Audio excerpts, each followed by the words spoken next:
Hi పిల్లలు, welcome to my channel. ఈరోజు మనం third class maths magic work book semester 2లోని 9th చాప్టర్ షేప్స్ అరౌండ్ అస్లో ఉన్న వర్క్షీట్స్ని ఏ విధంగా సాల్వ్ చేయాలో నేర్చుకుందాం. Worksheet 5 sub topic identifying the corner and edges. అంచుల మూలలను గుర్తించండి. First question, show and colour the edges of the given figure. ఇచ్చిన చిత్రం అంచులకు రంగు వేసి చూపండి. ఇక్కడ ఒక పిక్చర్ ఇచ్చారు కదా, ఈ పిక్చర్ అంచులకు ఈ విధంగా రంగులు వేయాలి.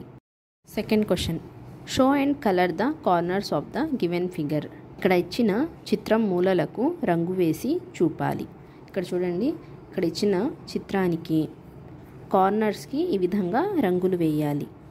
థర్డ్ క్వశ్చన్ చూడండి, give different colours to each face. ప్రతి ముఖానికి వేరే వేరు రంగులు వేయండి. ఇక్కడ ఒక పిక్చర్ ఇచ్చారు కదా, ఈ పిక్చర్కి వేరే వేరే ముఖాలకి డిఫరెంట్ కలర్స్ని ఈ విధంగా వేయాలి. Worksheet 6 sub topic identifying the shapes. First section, look at the picture and answer the following questions. First question, how many squares are there. ఇక్కడ చూడండి, ఇక్కడ ఇచ్చిన పిక్చర్స్లో టోటల్ ఎన్ని స్క్వేర్స్ ఉన్నాయో కౌంట్ చేయాలి. 1 2 3 4 5 6 7 8 9 10 11 12 13 14 15. Total 15 squares. Second question, how many triangles are there? Count చేయండి. 1 2 3 4 5 6 7 8 9 10 11 12 13 14 15 16 17 18.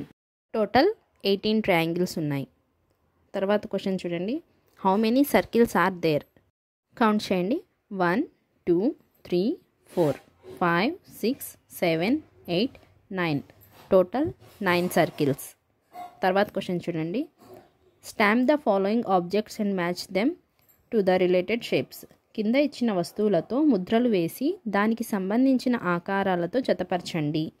ఇక్కడ మ్యాచ్ బాక్స్తో మనము ముద్ర వేయాలి. తర్వాత బాటిల్ లిడ్, తర్వాత జోకర్ క్యాప్, వీటిని ఈ విధంగా మ్యాచ్ చేయాలి.